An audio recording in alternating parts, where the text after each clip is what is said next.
Okay, this is Master Carpenter Series YouTube channel.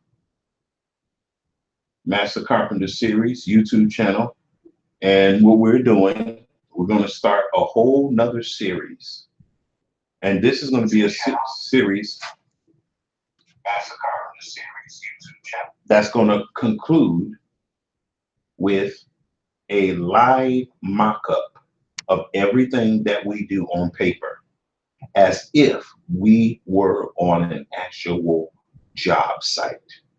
But instead of our rafters being uh, wood, we're going to make our rafters out of styrofoam. We're going to have styrofoam rafters so I can do it in the house. It can be clean. It won't be dust all over the place. And so, yeah, and it's nice and white so you can be able to see all my marks and everything.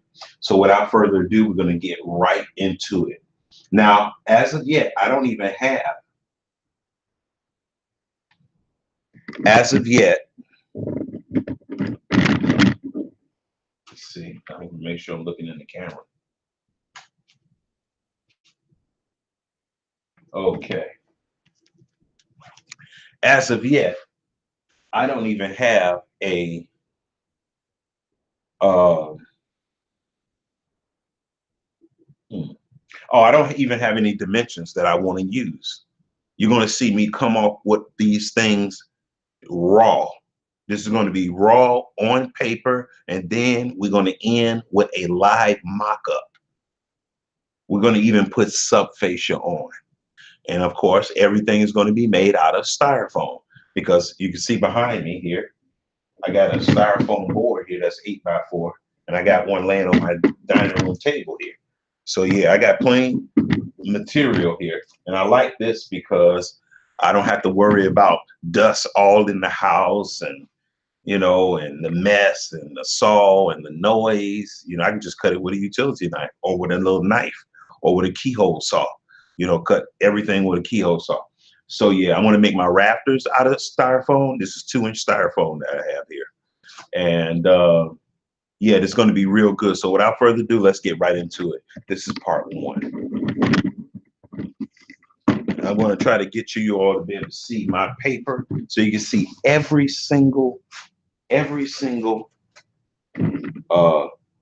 measurement I'm making. I want you to be able to see how I'm coming up with these measurements. And I'm trying to get my camera as in focus as possible. I got some really great print pencils here that really show up really well. Let's see. Let me see. I got to kind of draw this on an angle because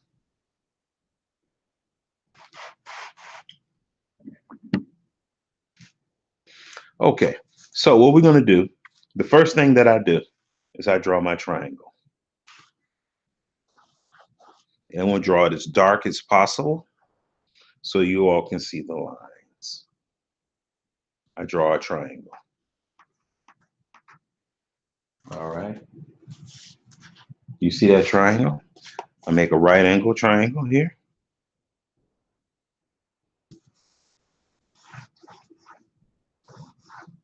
Right? See that? Then what I do is about halfway of this, I put a little dot down a little further, and then I connect this up to the tip. Now this one that I'm drawing is the actual hip. That's the hip right there. That's the center of the hip. No matter what your hip is, whether it's a 2x6, 2x4, 2x2, whatever it is, it don't matter. That's the center of it. So that's 3.5 inches from each side to the center. Okay. So look at this very carefully. This line represents the common for the shallow side, the shallower side. Okay. The lower pitch. Now, I haven't figured out what the lower pitch is going to be. I might go with an 8. This right here is the hip. Okay. This is the actual hip. This is the actual king common rafter for the shallow pitch. Okay. Then the next thing that I do is this. I just parallel another line with the bottom of my sheet.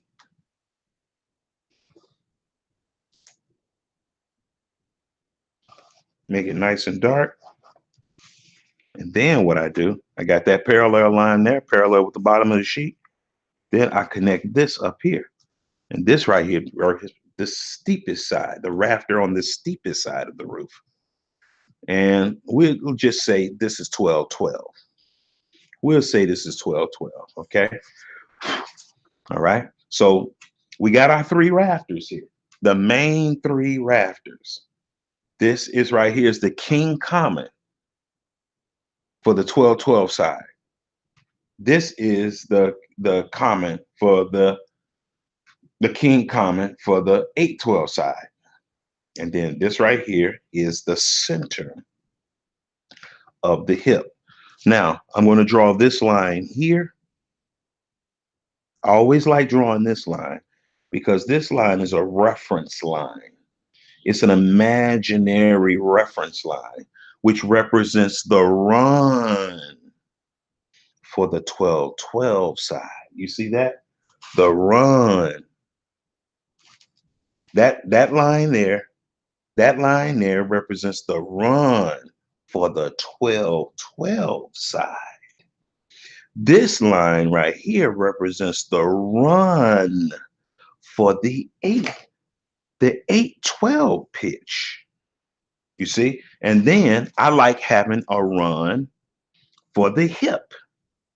This line right here represents a theoretical run for the hip. You see that? So you got your hip, common, 8-12 king common, 12-12 king common. So since we're going to use 12-12, 8-12, we're going to label this. Okay. This is 12-12. You can't see it because my hand is in the way, but I'm going to move my hand. You see that? That's 12-12. All right. And this side is the 8-12.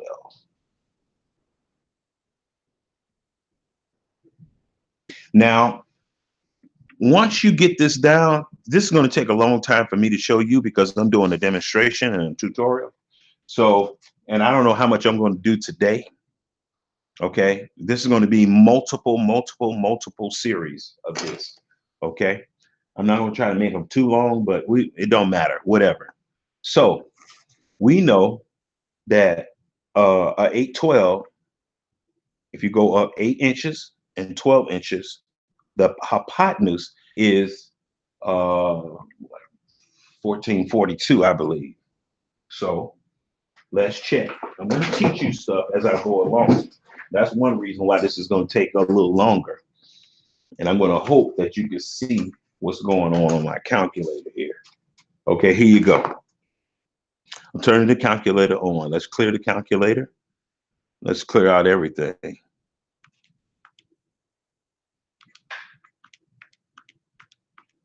Okay. Okay, let's see. Okay, so we got the calculator memory all cleared out. Now, let's figure out what an 8-12 is. I want to show you how to do the Pythagorean theorem on a calculator. This is the way you do it. 8 squared plus 12 squared equals, and then you press the square root button, 1442. So for every foot that the run is going up 8 inches, and the hypotenuse for that is 1442. So I'm gonna write 14.42 here. Okay, that's one step off, 1442. So 12, I already know what this is, but I'm going to show you how to do it again on the calculator. It's 16.97, but we're going to do it on the calculator. So we're going to figure the 12-12 side now. So look at this. 12 squared plus 12 squared equals square root 16.97. So 1697 is 16 and 15 sixteenths. That's really what it is. But, you know, in fractions, but we're going to do it, keep it in decimals, 16.97. All right. Now, another thing we're going to do to complete this graph here, what we're going to do, the 12, the steeper side always sits up higher. The plate height is always, as a rule, higher. Let me say it that way. As a rule, there are some exceptions depending on what type of framing system you're designing. So what we're going to do is draw an arbitrary line that depicts and represents the plate height difference. Okay. Now we're going to find out exactly what the plate height difference is. So you can see on the 812 side, it's lower. The rafter actually sits here. On the 1212 side, though, the rafters sit up higher. We don't know how much yet because we don't know how much our overhang is going to be. It's a lot of stuff we don't know yet. So what we're going to do with this, let me see here. I'm trying to figure out a good measurement because I don't want my rafters to be too big.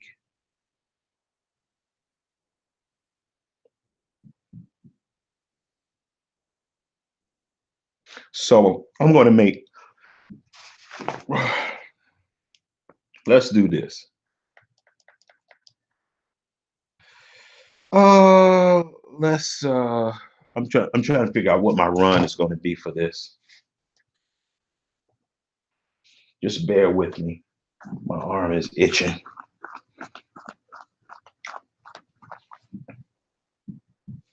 Okay. Let's see if we can get started here.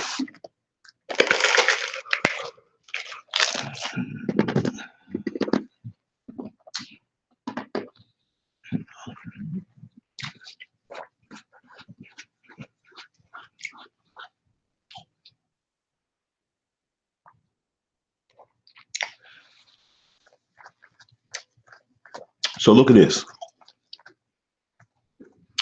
We're going to do this way.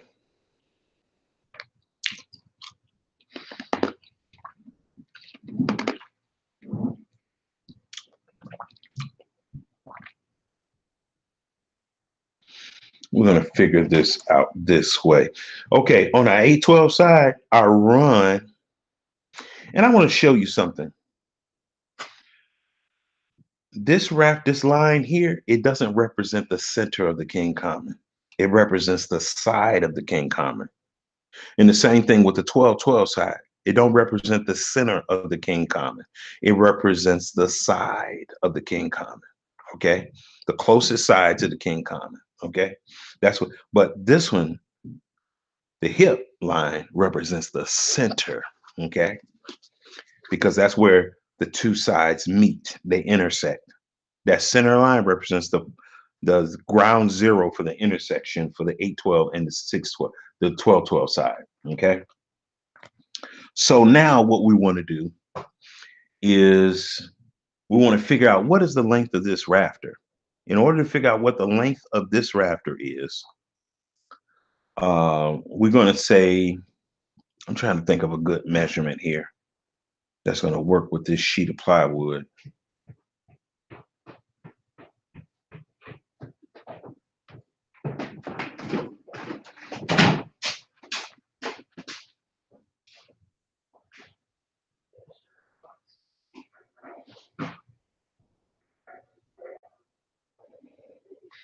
Yeah, I don't want to make this too big, so I'm going to say, let's deal with 3 feet.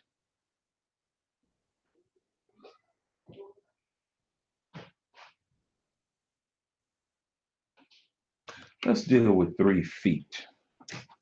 Let's see how that works. We're going to go with 3 feet. 3 feet. Okay. So this run here from here to here is 3 feet. Now we want to change 3 feet into inches. Let me show you how to do that on the calculator. 3 feet is just 36 inches, but I want to show you how to do it on the calculator. The way you do it on the calculator, you put 3 in and you just multiply times 12. And that gives you 36 inches. So we know that 3 feet is the same as 36 inches. All right. So now we know the run, 36 inches. Okay. 36 inches. Now what we want to do is take 3 and multiply it by 14.42. When we do that, it's going to give us the exact length of this rafter. Now, let me tell you this. Whenever I figure my root rafters with using this technique, I always deduct the ridge. I get the ridge out the way. I get the ridge totally out of the way. Okay. So it's minus the ridge, which is a whatever it is, usually on a regular house is going to be 1.5 inches. Sometimes it's going to be 1 7/8 if it's micro lamb or a gang lamb or something like that. And sometimes they're bigger. Sometimes, it depends on what the blueprints say and what the project requires. So we put 36. Let's now we're going to change 36 inches into feet. And to do that, you just divide it by 12, which is 3 feet. So 3 times 14.42 equals times 3 equals. It's 43.26, which is 43 and basically a quarter. So we're going to put 43.26.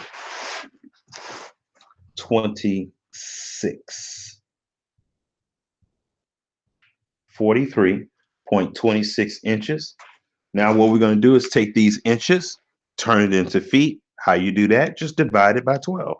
Divided by 12 equals 3.605 feet. Okay. So we have the same measurement. It's just one is just simply in inches. The other one is in feet. It's the same measurement though. Okay. So we figured out our first rafter. Now what we want to do is figure out the rise of this rafter.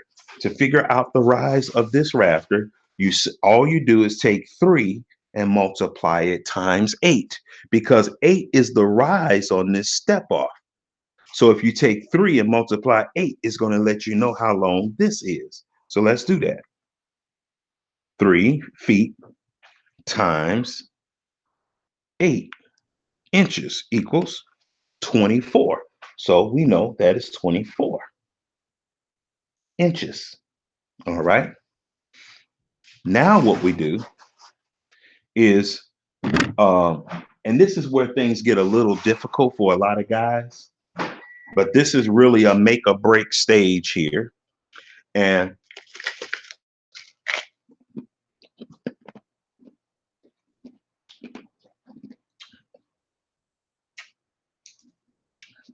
these are some preliminary steps that if they're overlooked, it can cause a lot of havoc on a job site. So the first thing that we're going to figure out is what type of overhang we're going to have. Before we get any further, we're going to figure out how big of an overhang we're going to have. Now I'm going to make this simple, and we're just going to go with a 16-inch overhang. Let's go with a 16.5-inch overhang. Okay.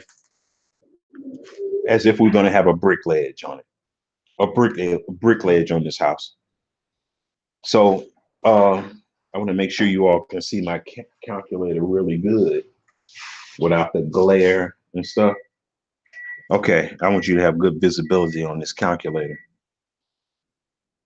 Okay, so we see that 12, 12, 12. So for every inch you go, 13, 13 is the same as a 12, 12. 14, 14 is the same as a 12, 12. Why? Because it's going to be on a 45 degree.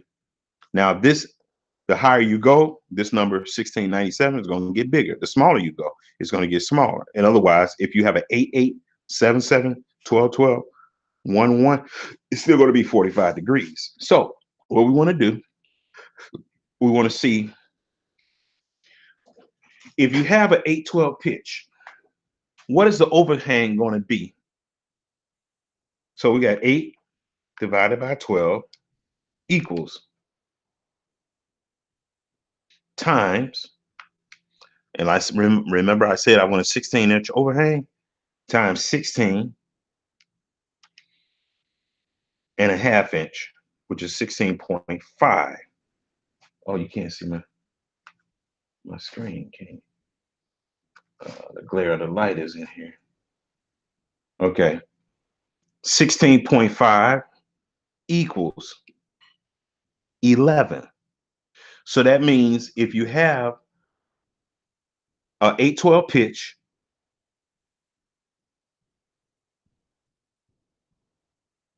let's do that again. 8 divided by, no, 12 divided by 8 equals times 16.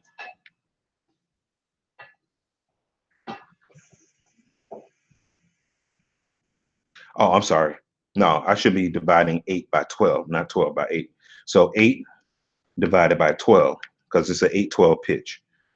Okay, equals times 16.5 equals 8 divided by 12 equals, right, times 16.5 equals, it's 11 inches. So what we're going to do, we know that it's 11 inches. So what we're going to do is store this 11 inches.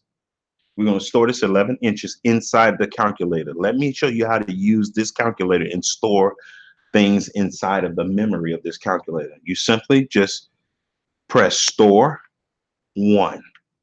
There are 3 places. Store 1, by pressing store 1, that's one place you can store it. Store 2 is another place you can store it. Store 3 is the third place. So it's got 3 places where you can store numbers. So you don't have to write them down and forget them and all of that. And if you want to recall the number, you do the same thing. Recall 1, recall 2, and recall 3. Okay. And then to recall them all from those 3 places. So I'm going to press recall 1. All right. See that how I did that? So I'm going to clear the calculator. It's still stored in the memory. Now what I got to do is do 12 divided by 12. Now this is real easy. It's going to be 16 and a half. Okay. Because whatever the run is, the rise has got to be. So, but I'm just going to show you how to do it on the calculator anyway. So 12 divided by 12 equals times 16.5 equals, yeah, 16.5, of course. Okay, now 16.5 minus 11, which is already stored in the computer. So you press recall minus, we already pressed from minus, recall 1. The 11 appears, equals 5.5. So that lets us know that the difference in plate height is 5.5 inches difference for this type of roof that we're using with an 812 on one side and a 1212. So what I do is I plug that number in here so I don't forget. 5.5 inches. Now, 5.5 inches, since the plate height difference is 5.5 inches, now what we do is take 5.5 and subtract it from 24. Watch this. 5.5 is already in the calculator, minus 24 equals, okay? To get rid of the minus sign, you just press this plus and minus sign here, and it'll get rid of that, because we subtracted the opposite way and it turned it into an integer. So what we do is we just press that. It's 18.5. 18.5 plus 5.5 is 24 inches. So it's still these two, the plate height, the difference in the plate height and the rise has to still equal the same as this, because they sharing the same what? They sharing the same ridge, framing points at the top where the ridge is. So we plug in 18.5 inches. Okay, 18.5 inches plus 5.5 is 24 inches. So now we have already solved for the plate heights.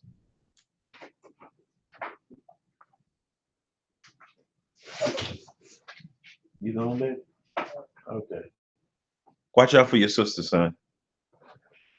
Jezreel. Jezreel.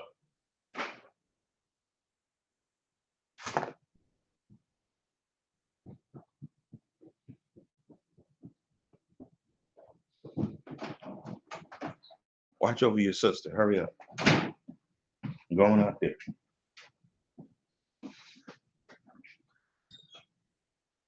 So now that we figured out what the rise is on the 12-12 side, now what you do is you take the 12-inch rise, and you divide it by 18.5. And that's going to give you your run. So we already got 18.5 logged into the computer, the calculator. We just divided 18.5 divided by 12 equals 1.541 feet. Okay, that's what the run is for the 12-12 side after you deduct the plate height difference. That's the run for the 12-12 side. Now we're going to change this into inches so we know what it is in inches.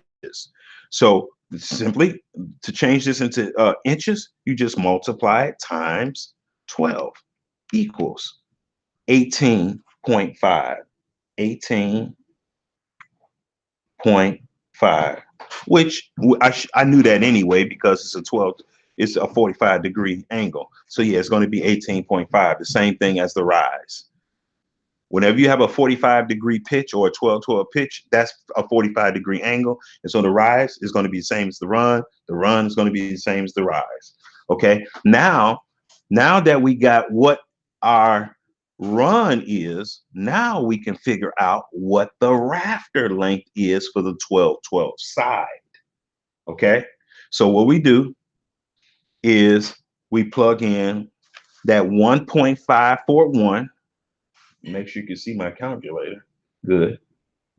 1.541 times 16.97 equals 26.15. Basically 26 and 1/8.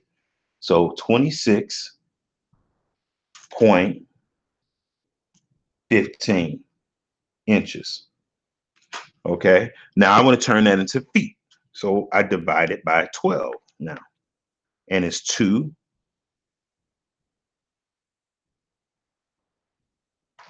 Oh. It's 2.179. 2.179 feet. Okay. So now we got our common figured out.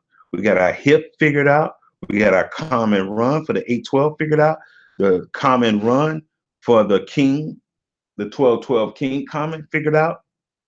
Now, the next thing we're going to do is start adding on our overhang, which is 16.5 inches. So this is what I do for that. What I do is I extend this out. Now, this is just a reference point. It's just the ideal. Okay. I extend that out And that little extension line just represents the overhang. That's all it represents. It don't have to be exactly, you know, the proportions and all that to what I'm doing. It just, that line, that symbolizes the overhang. So the overhang is 16.5 inches. We already determined that. Okay. We already determined that it's 16.5 inches. So watch this. We're going to turn 16.5 inches into feet. You do that simply by dividing by 12 equals 1.375. And we're going to add that 16, that overhang length in feet to the run of the feet. So you see that? So what we're going to do is 1.375 plus 1.541 equals. So to the run all the way out to the end of the subfascia is 2.916 feet. We're not going to change this into inches. That's not necessary. And so 16.5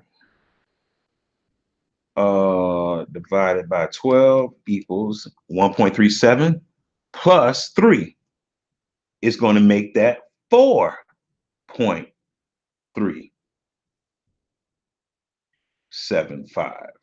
Okay. This is very, very, very, very crucial. This is very, very, very, very crucial.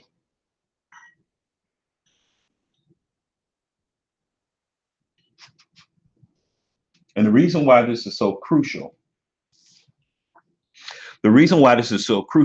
is because you need this measurement, these two measurements here, to figure out how far your hip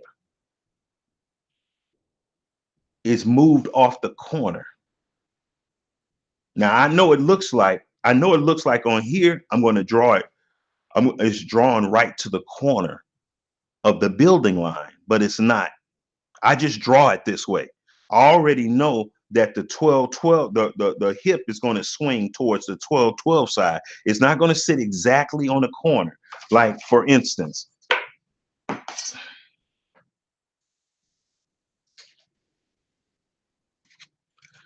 already know, for instance, like this right here, I already know that the rafter is not going to go exactly to the corner because that'd be a 45 degree. I know the 12-12 side, which is this side represented by this side, the hip is going to swing towards this side. It's going to be on this side of the wall. It's not going to be right on the corner. It's not going to be on this side. It's going to swing towards this side. Now, I know it looks like I'm going to do that here, but I already got the measurements figured out, and I already got it positioned in my mind.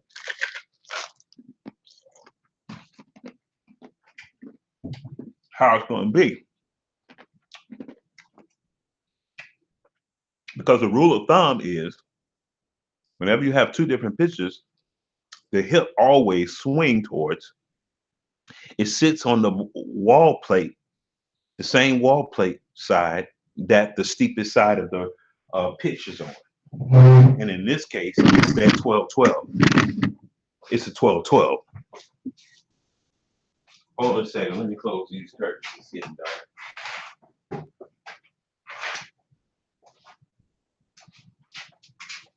So I know it's going to be the 12-12. So now what we do is this. You take this number, 4.375, and you divide it by 2.916. We're going to try to show you how to do this on the calculator. Okay. Make sure you can see this. So I'm going to take 4.375 and I'm going to divide it by 2.916. And then that's going to give me how far my hip is. So watch this. Let me clear my calculator. 4.375 divided by 2.916 equals 1.50. Okay. Now 1.50 is the secant. It's called a secant. Okay. So I'm going to write that here. 1.50. Now 1.50 is the secant. Now what I do is I take this 1.50, that I have in the calculator, and I multiply it by 1.541, which is the run for the 12-12 side. You see? So the 1.541 equals 2.3120. So we're going to write that here. Feet. 2.312 feet. That's what it is. Now, that is, when you have your king common, when you have your king common on your steep side, you measure from your king common all the way over 2.312, and we could change this into inches too, simply by multiplying it by 12 equals 27 3/4, which is 27.74. We're going to say 27.74 inches.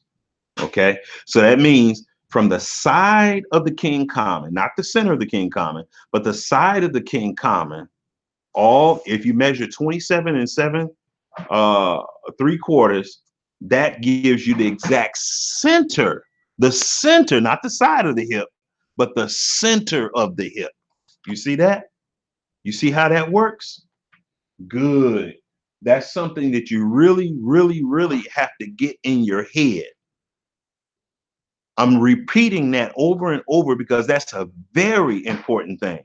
A lot of guys cannot figure roofs out like this. A lot of professional carpenters don't know how to figure out a roof like this. This is like really forensic type of roof cutting. It really is. And troubleshooting. You can use these methods to troubleshoot as well. Because if you know how to frame a roof like this, you can figure out any problem for any roof. You really can, because you have a thorough understanding of how a roof is put together, measured, taped, where things are placed, cuts, bevels, angles, the whole ball of wax. So we got our 27.74. Okay. 27.74, it tells us exactly where our hip is going to be. All right. And we and think about this as well. Think about this as well. 27.74 is where this hip is going to be. Now think about this. The run for the 8/12 side is 36 inches. So that lets you know that this hip has to swing and sit on the wall plate height of the 12/12 side. Why? Because it's only 27.74. Now, if the number was bigger than 36, then that means that this rafter will be sitting on the 8/12 side. And not only that, it would be off, you see? But anyway, so we got that out the way. So now the next thing that we do is we got to figure out what the run is for the hip. We got the run for the 8/12 side, 36 inches. We got the run for the 12/12 side, 18.5 inches. Let me make this inches. But what is the run for the hip? And for that, it's very easy. All you do is the Pythagorean theorem. And I'm going to show you how to do that with the calculator. Watch this. So look at this as if it were a triangle like this that I'm holding in my hand, okay? Look at it as if it was a triangle. Now, I'm going to put this here. Let's say this side here represents this side of this triangle, which is 18.5, or if you want to do it in feet, 1.541. So we're going to do it in feet. 1.541 is 18 inches. So 1.541, okay, squared plus 2.312. Put the wrong number in. To erase on this calculator, you simply just press backwards, the back button, which is that arrow there. So 2.312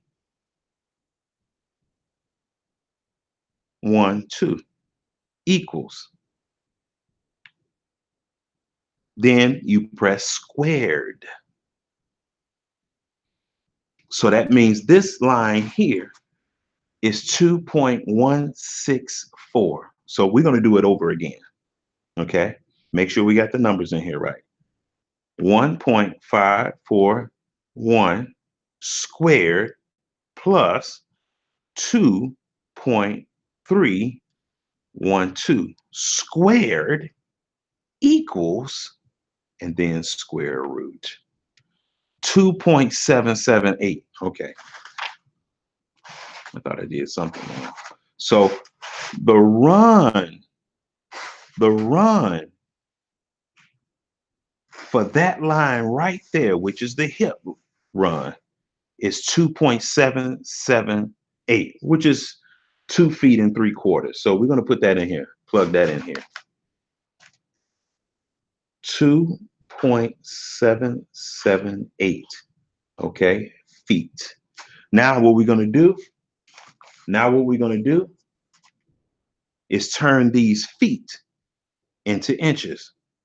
How we do that? Just multiply by 12 equals 33.34, which is 33 3/8, basically. So we put 33.34 inches. All right. And then what we do is we take this 33.34 and we divide it, because we're dealing with the hip. The hip step off length is divided. Hip it run per step off is 16.97 exactly. So what we do is divide 33.34 divided by 16.97 equals 1.946.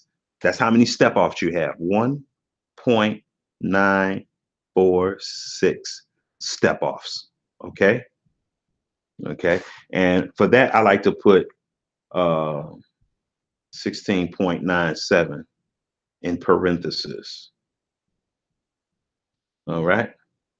So now that we've figured that out, now all we have to do, now that we've figured that out, now all we have to do now is figure out, what is the pitch for this rafter? What is the pitch of this hip going to be? If one side of the roof is an 8/12 and one side is a 12/12, what is the pitch? What exactly is the pitch? I'm going to show you. This is the way you do this. Now, you already see that you have the run in inches, right? You got the rise in inches, right? So what you do is this. You take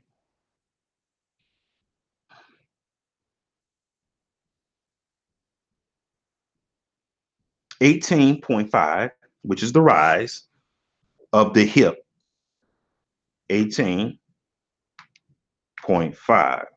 Why does the hip have the same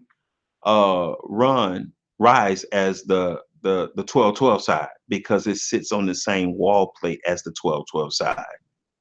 Remember, the hip swings towards the closer to the 12-12 side and sits on the same wall plate height. Okay, so we got 18.5 and we divided 18.5, which is the rise, the total rise for the 12-12 side that the hip and the 12-12 sits on, and you divide that by 33, 33.34 equals, okay, that's your secant.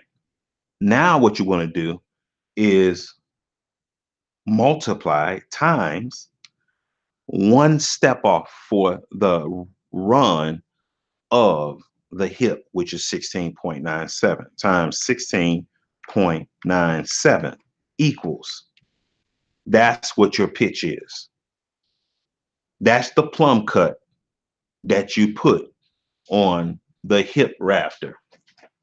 Okay, so we're going to write that. We're going to draw one of those right here, and 16.97, and the rise is 9.416. Okay, so now we know what the pitch of that hip is. Now what we need to do is figure out what is the hypotenuse per step off. And that's easy to do. We already got that number 9.416 in the calculator. What we do now is just square that. You press square,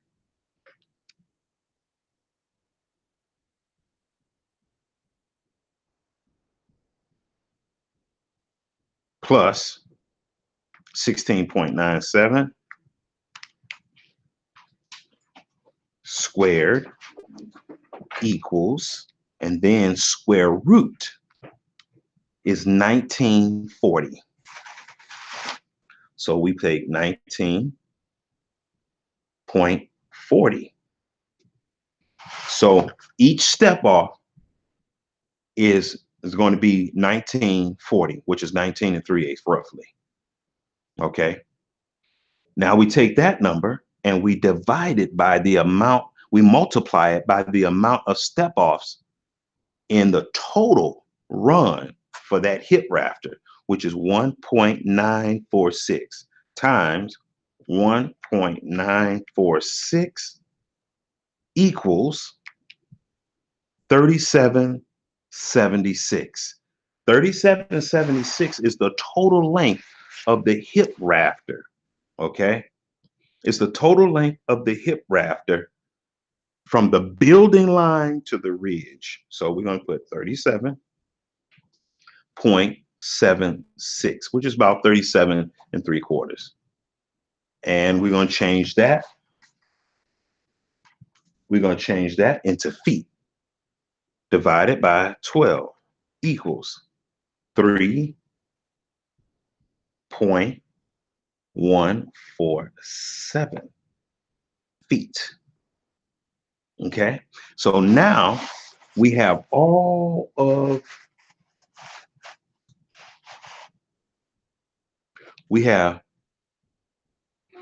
all of the rafters figured out.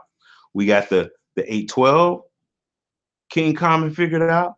We got the hip figured out just now, and we got the king common for the 12-12 side figured out. We know where all our measurements for our rafters and where the ridge is going to end. Okay, we know everything. So you can start, the guys can start building the scaffolds. You know how wide you can't go for your scaffold because you know you got a 3-foot run here. So you know how wide to build your scaffold. We know how high to build our scaffold. Usually when I build my scaffolds, I like to go like 6 feet from the ridge. I like to be 6 feet from the ridge, no matter if it's a steep pitch roof or a shallow pitch roof. I like to be 6 feet.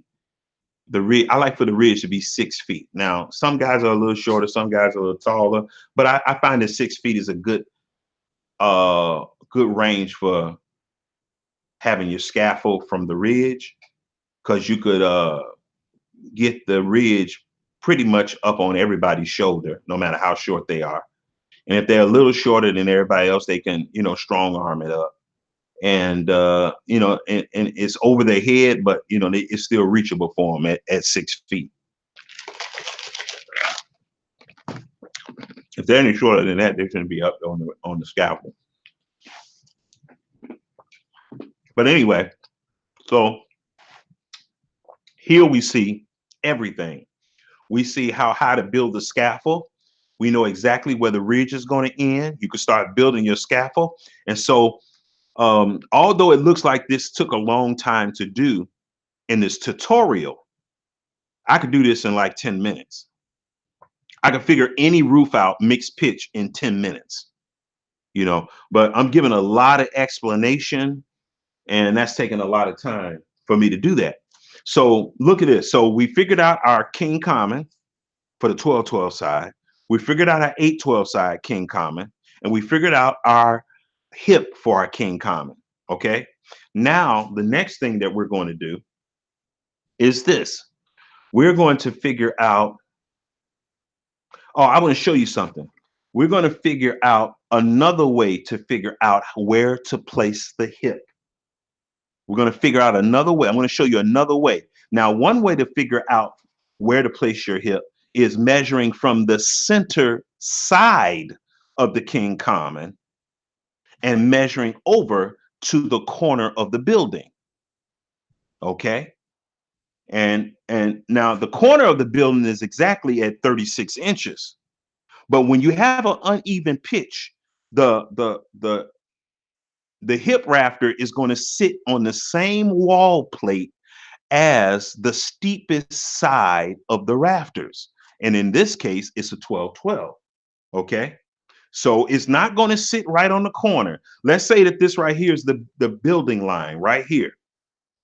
And this side is the 12-12 side, and this side is the 8-12 side. Well, when you're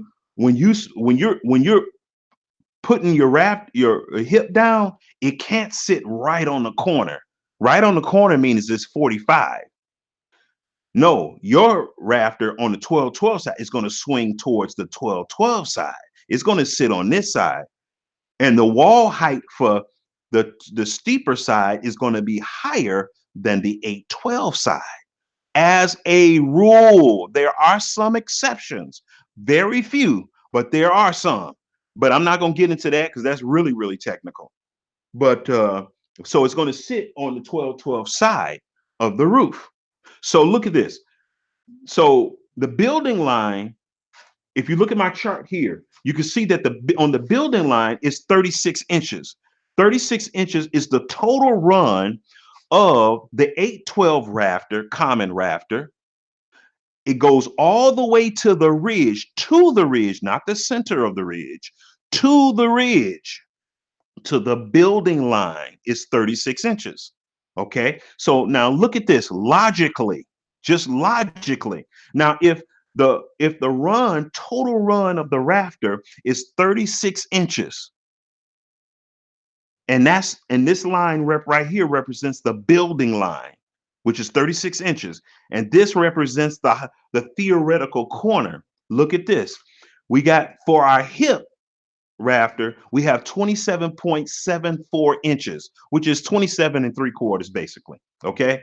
27 3/4 is smaller than 36.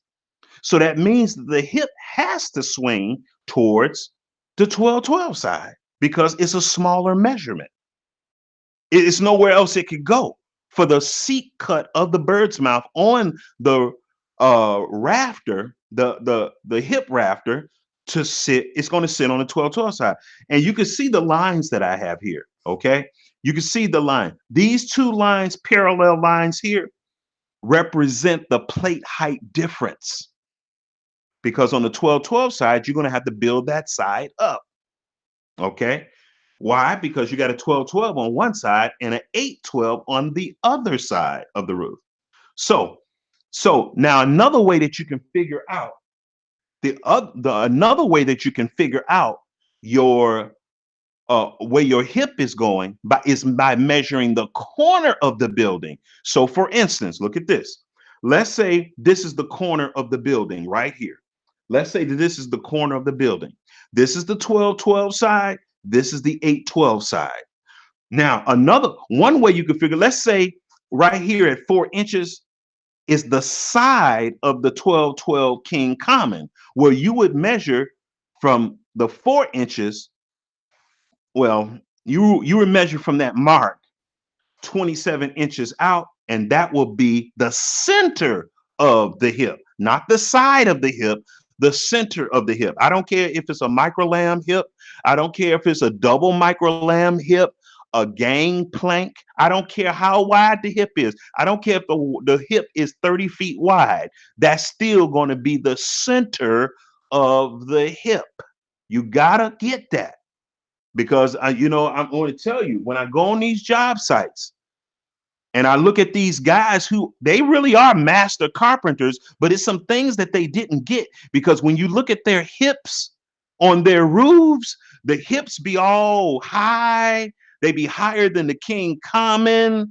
It be looking crazy. And I already know that the guys know how to frame, but it's some technical things that they never learned in their 20, 30, 40 years of framing.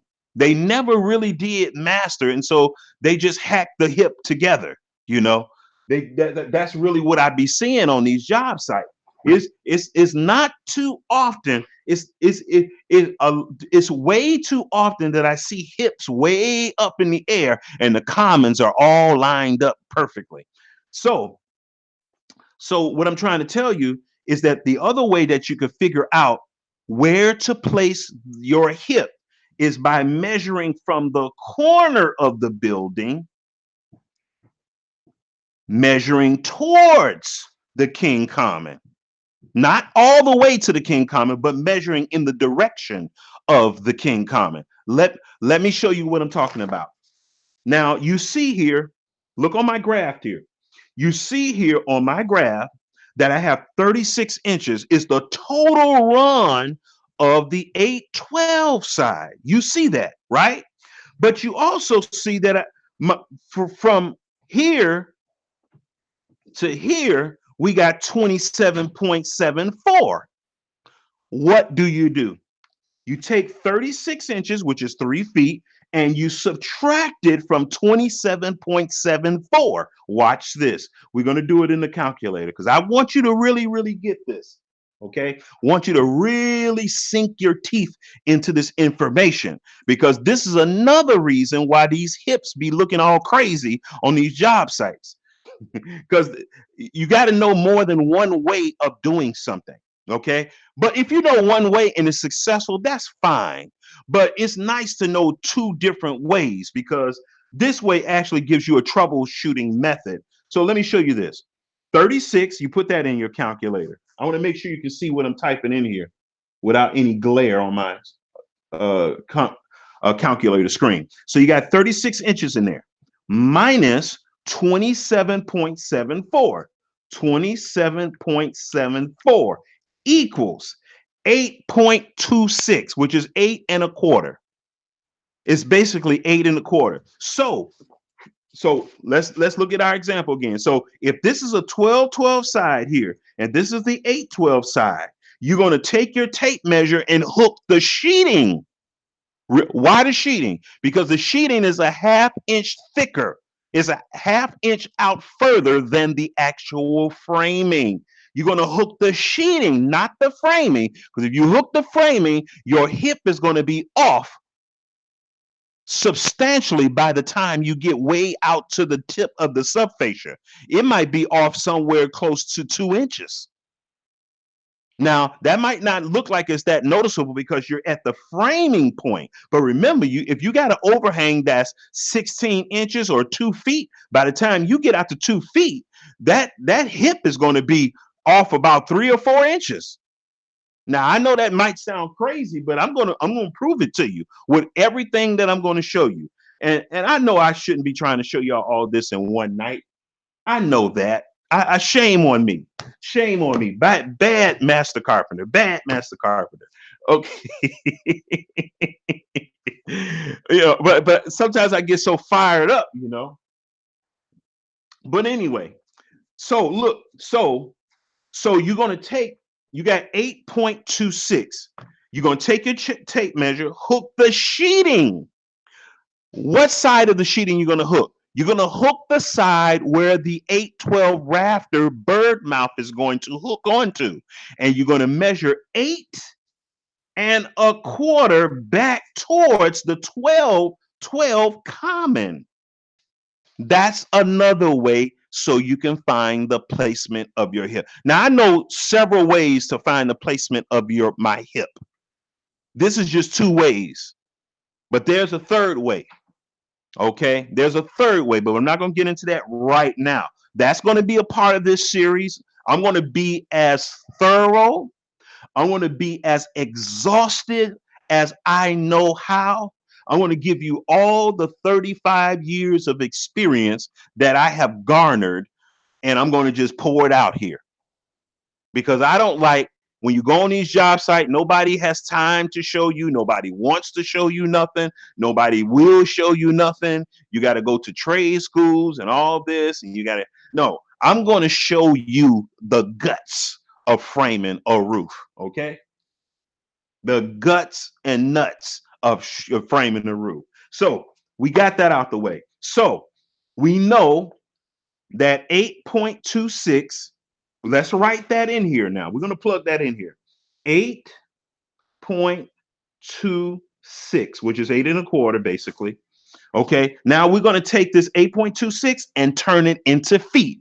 How do you turn inches into feet? We're going to keep going over this over and over and over ad nauseum. Okay, we're going to keep going over this so you can just get it, and it's just second nature. The way that you turn inches into feet is by dividing by 12. That's all. That is that simple, y'all. Dividing by 12. So 8 inches, 8.26 inches is 0.688 feet. That's what it is. So we're going to put 0.688 feet. Okay. Now I'm going to show you one of my things that I came up with. I have never seen anybody do this. I didn't see this in no book. This is just something I came up with to help my mind understand the difference between hips and valleys and how to chart them out very, very quickly. Now, my example that I'm about to give you is not going to be very quickly because I'm going to be doing a lot of elaborate explanation. Okay, but I wouldn't be doing all these explanations if I wasn't showing anyone. So let me show you this. This is so beautiful. I love this. It's simple, but I just love it because it's just beautiful. It really helped my mind out. Watch this. Now, look at this. We're going to draw a line here, right? We're going to make a little square, all right, on this corner of this paper here, all right? We're going to make a little square.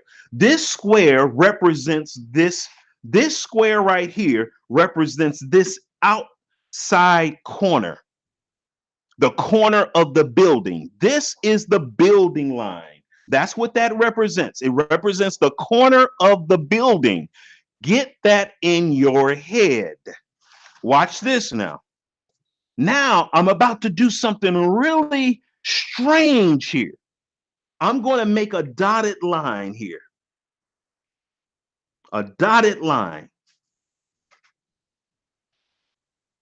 And I'm going to make a dotted line off of this one here. This really helped me to understand valleys. Well, I never get confused about a valley and a hip. Before I started drawing this, I was always getting messed around with valleys and hips on mixed pitch roofs, especially. So we have a 16-inch overhang, right? Everything that we've been working with is a 16-inch overhang.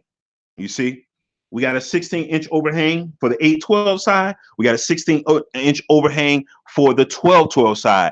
And the subfascia still has to line up perfectly down to the 100th of an inch. Yes, I'm a stickler. I'm a stickler. Down to the 100th of an inch. So you know, if you get down something down to the 100th of an inch, you know there's no room for error.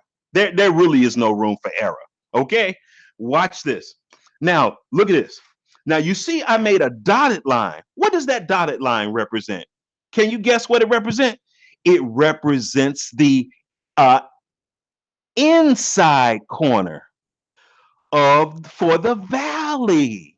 And the reason why I draw it as a dotted line, so I don't get it confused with my valley outside corner. So watch this.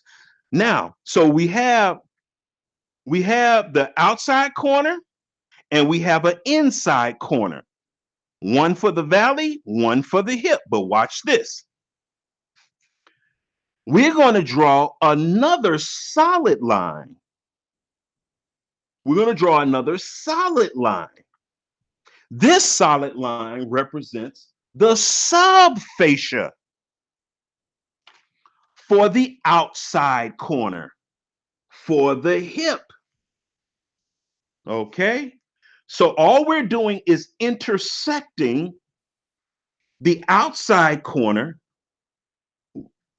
for the hip with the inside corner for the valley. Ah, watch this. Watch this. So now we're going to make a dotted line here representing the subfascia for the outside corner of the what? Valley. Ah, it's just so wonderful. I don't, I have to thank God for this. I really do, because I don't know how I figured this out. I really don't. I just don't, because it really helps me out. So now you can see here very, very clearly. I want y'all to see this real good. We got outside corner, outside corner. This outside corner represents the subfascia. It represents the outside of the subfascia, not the inside of the subfascia. The outside, the furthest point of the roof is the outside of the subfascia. Okay, and this right here represents the sheeting, the outside of the building line. This line represents the inside of the building line for the framing, or the outside of the sheeting for the inside corner where the hip is going to, the valley is going to go. And this one represents the outside corner to where the hip joins. Now watch this. Look what I do now.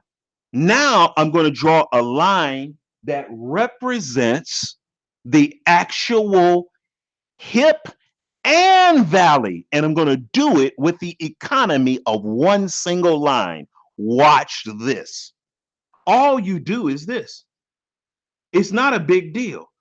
You go to the corner right there where these two, the subfascias of both the outside corner and the inside corner meet. You already know that the rafter is going to be on the 12-12 side. So you can just arbitrarily put it anywhere. You don't have to put no exact. And that's it, y'all. That's it. That's it. That's it right there. This right here, look at this. I want to break this down to you, because I know this may confuse you a lot. Where this diagonal line intersects with the dotted line represents the valley. That represents the place where the valley hits the wall with the bird mouth on the valley. But right here, where it intersects with the outside corner for the hip, this represents the bird mouth for the hip rafter. And I want to tell you why this helped me so much. Because it's at one point in my framing career, I always thought that the bird mouth for the hip and valley was the same. They're not. You can see how much of a difference, a disparity there is between the two birds' mouth. And we're going to figure it out what it is exactly. Now watch this. Now you remember we had that 8.26. where we hooked the side of the sheeting and measured in 8.26, and that's the center, which represents this line right here, which represents this line right here. That represents the center of the hip, not the side of the hip, the center of the hip. So I'm going to write that 8. I'm going to transfer this mark over here, 8.26 inches. 8.26 inches. All right. Now, what we're going to do is we're going to transfer this mark, 0.688 feet, which is the same as 8.626, but it's just in feet. So we're going to put 0.688 feet. Okay. Now, what we have to figure out here now, this is where the dilemma comes in. We have to figure out from the corner, the inside corner of the dotted lines, all the way down here, how far is that? Because that's going to let us know when we hook the 12-12 side and measure back away from the corner, we're going to know exactly where to put our hip on that building line. You see? I hope you can understand that. If you don't understand anything that I'm saying here, or you need clarification, please leave a comment. Ask me. We're going to go back and forth until you get it. And if I have to do another video to break it down and do a blow up of this, I will. I will do a model for you. I will do a mock up for you. I will do whatever you need that you might understand this.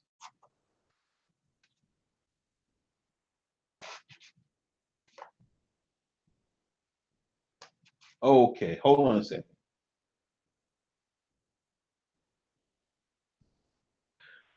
Okay, so what we have to do now is try to figure out what is the length of this to the valley.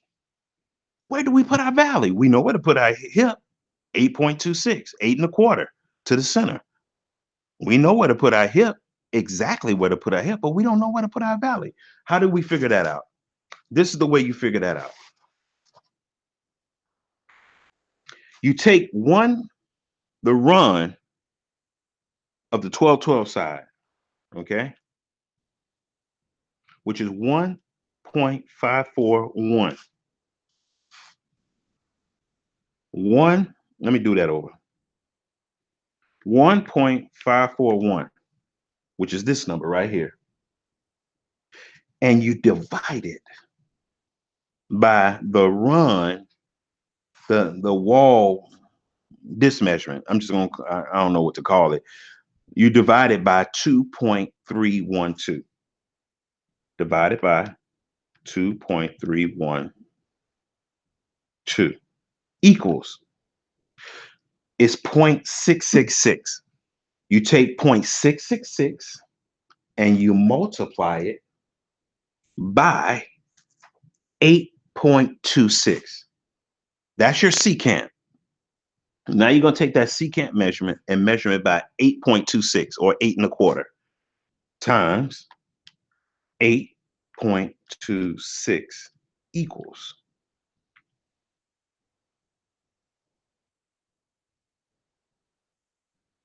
5.50. So basically 5.5. Oh, no. Yeah, I don't know if I did that right. Hold on a second. Let's do it over again. 1.542, 1.541 divided by 2.312 equals times 0.688. Yeah, I got to multiply by feet, not by inches. 0.688 equals, okay, that's better, which is 5.5458 feet. Now we want to change this into inches. We just multiply it by 12 equals 550. 5.5 inches, which is 550. Okay, so now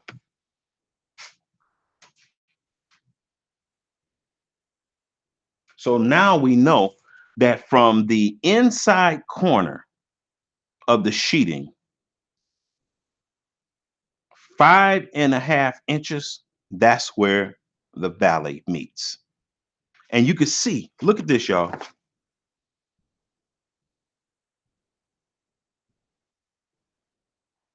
Back kitchen. Just bear with me for a minute. Look at this, y'all.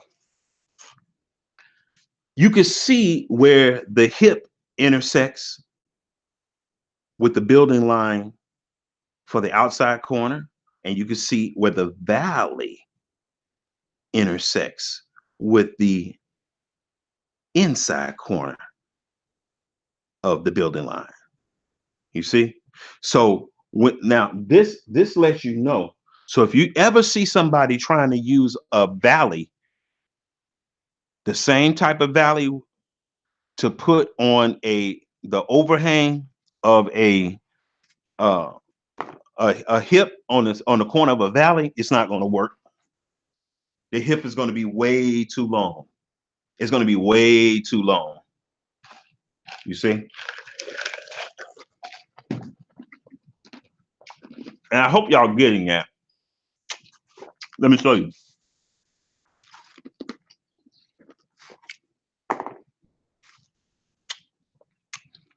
You see how close this is to the corner of the building? But you see how far this one is from the corner of the building? That's how much of a difference you're going to have. It's no way they can meet up. No way. Absolutely no way. Now, the next thing that we're going to do is what we're going to do is figure out the exact length of the overhang for the valley and the hip. Now, we figured out where the hip is going to be set on the wall. What we haven't figured out is the exact length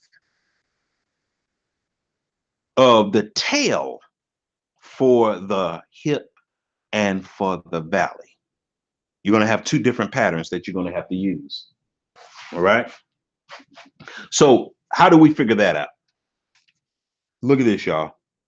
Let me show you something. We know that from the center of the hip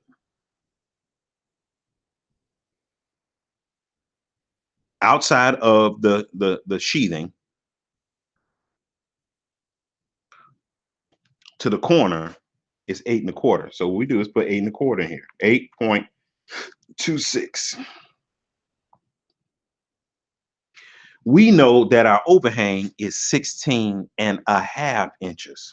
So we're going to add that, which is this span right here is that overhang, which is 16.5 to the outside of the subfascia to the building line is 16.5 inches plus 16.5 equals. So 24.76.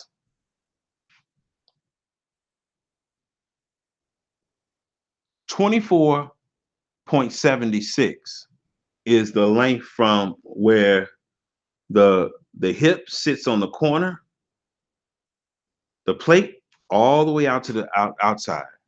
Now we know that from here to here is 16 inches. So what we're going to do is divide this number by 16. Divide it by 16 equals, that's our secant, okay? Now what we want to do is find out what the tangent is.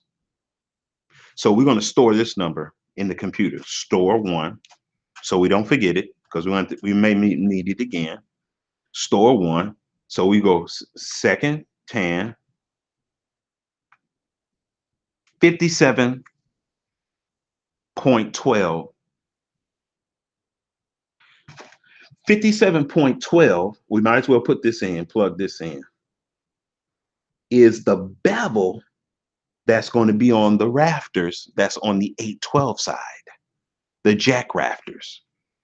57.12 degrees. All right. Now, we're going to store that in here too. And then we're going to subtract that by 90. So the 1212 side bevel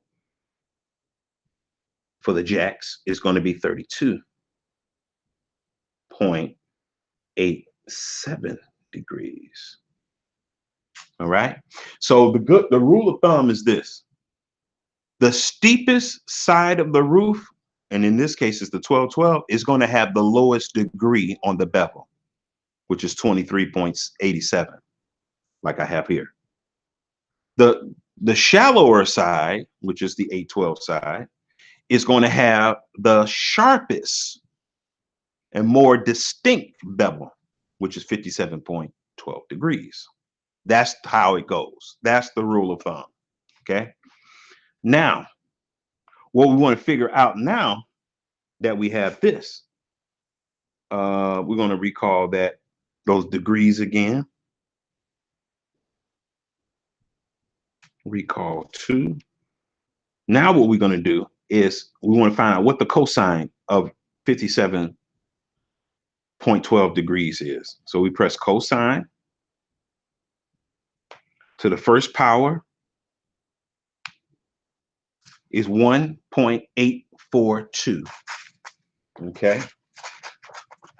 I don't know how to explain that measurement right there, but it's like dividing something by 1 in sections of 1 inch, basically, or something like that. So what we do now is we want to know what the measurement is to the inside of the subfascia, because the rafter is not going to go to the rafter. The hip rafter is not going to go all the way to the outside of the subfascia. No, it's going to be nailed to the inside of the subfascia. So that means you're going to have to subtract 1.5 inches from 16.5 inches. If you subtract 1.5 inches from 16.5 inches, you're going to get 15 inches. So what you do is you take 15 inches and you multiply it by this number here, times 15 inches equals 27.63 inch. That's the run, basically 27 3/8. That's the run of the overhang of the rafter from the center of the hip to the center of the hip where it hits on the inside of the subfascia. I know that's a mouthful. I hope y'all can get this. If you have any questions, feel free to ask me. Please don't trip out. So I'm going to draw that. I want to draw what we just did here. Now,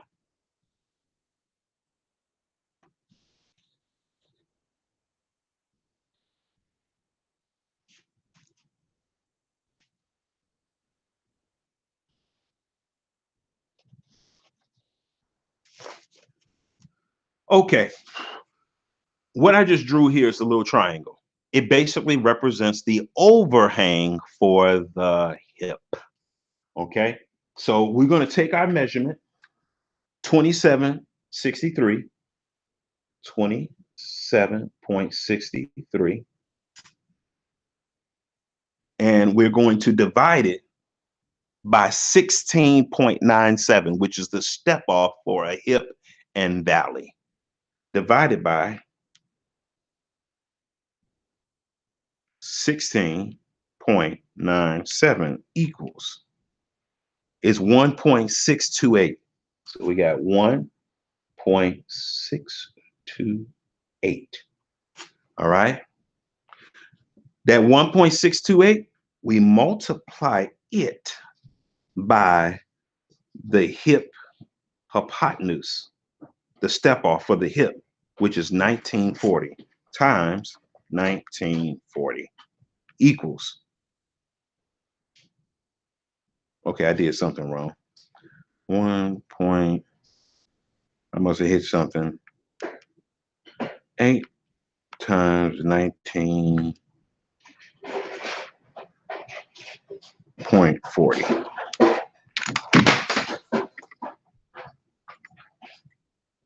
$31. So that means 30, 31, 58.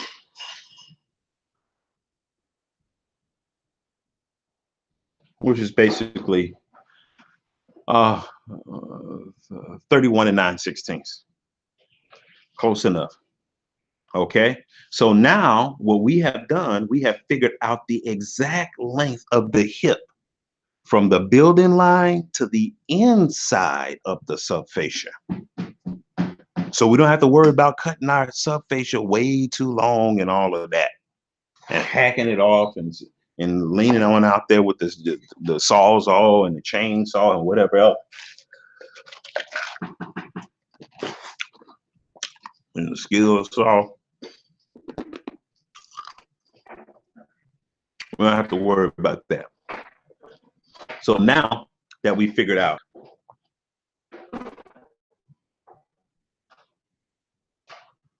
our hip tail, that's our hip tail. Now we're going to figure out our valley tail. How out our valley tail? It's real easy. It's basically the same. Look at this. We know from here to here is 5.5 inches. Okay, so we know that the total from subfascia, outside of subfascia to the building line is 16.5 inches. So what we do is 16.5 and we subtract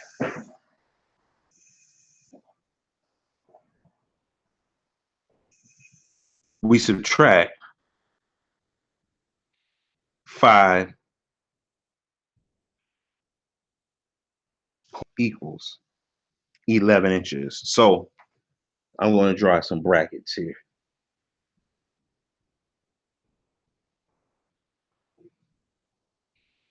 That represents 11 inches. From here to the outside of the subfascia is 11 inches. So that from here to here is 16.5. So what we do is we take 11 and divide it by 16.5 equals. Okay, that's our secant. Now we're going to see what the tangent of this is by pressing the second function, and tangent is 33.90. Now, to 33.90 is very close. It's only 1 degree off. It's not even 1 degree. It's less than 1 degree off from 32.78. I really do wonder why this didn't come out right. So maybe I pressed something wrong or whatever. Maybe some is just off a little bit. But anyway, so we let's do everything over again. We're going to do 16.5 minus 5.50 equals second tan. Okay, so okay. Let me see. 5.50 minus 0.5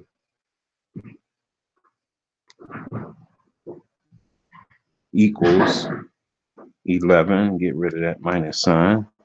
Well, it is 11. 16.5 0.5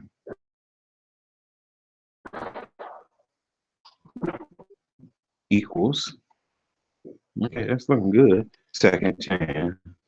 Something is off like 100, really a full degree, but it's like hundredths of an inch. Something is off. By a few seconds is off in degrees. But we're not going to worry about that. That the wrestling with minutia. Really, it is. This is rough framing. If you got something off by 1 degree, nobody can tell. Your saw is going to cut off further than 1 degree. But anyway, so we got 33.69, which lets us know that we're in the ballpark. We pretty close to 33.69. So we pretty close. We pretty close.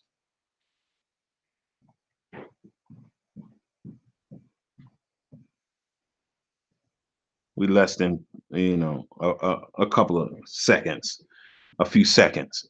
So what we do now is 33.69. We found out what the cosine is by pressing the cosine button. Then we press the 1 power button. Then we're going to store this number right here store that in the calculator. Now, what I need to do here is 11 minus 1.5 equals 9.5. Okay. 9.5 times recall 1 equals.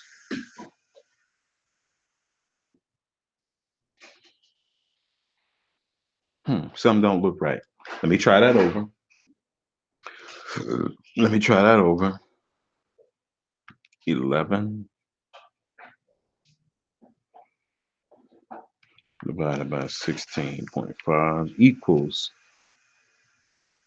Okay, that's right. Second tan. 33.69. That's good. Okay, cosine. First power.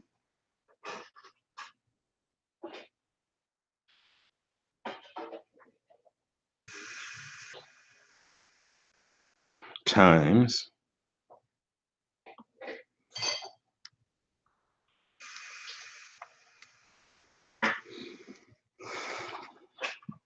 just a moment.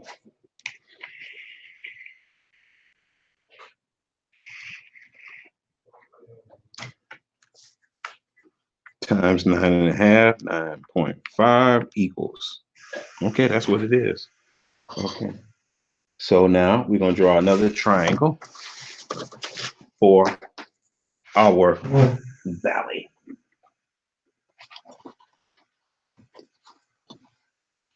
We're going to draw another triangle for our valley here.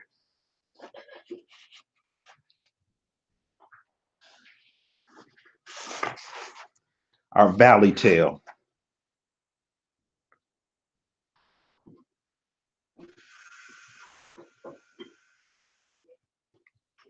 Okay. And the run for the valley tail, which is this measurement from here, this corner to here, which is the inside of the subfascia, is 11.41. We take that 11.41 and divide it by 16.97 equals.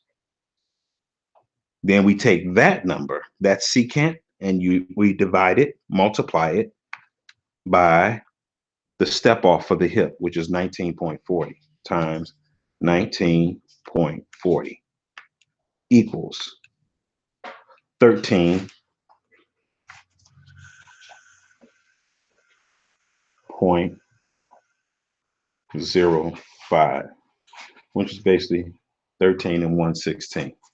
So we figured out a lot here this evening, and I think I'm going to stop here, and then we'll pick up the rest of this.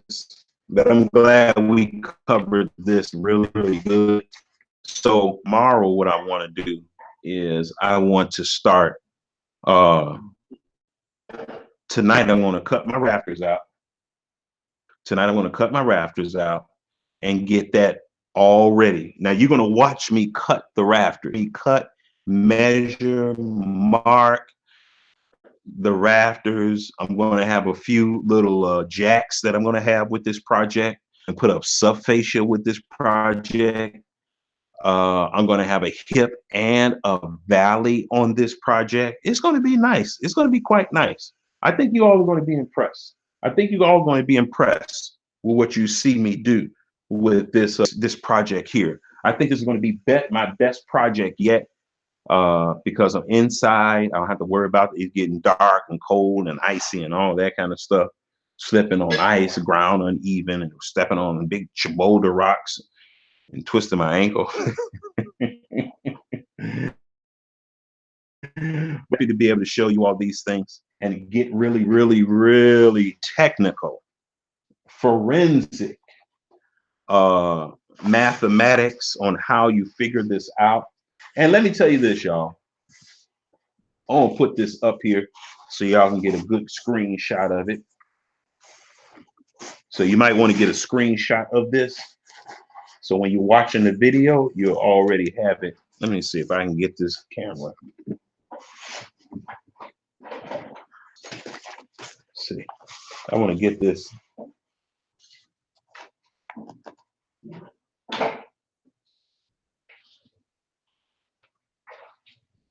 So you can get a good screenshot.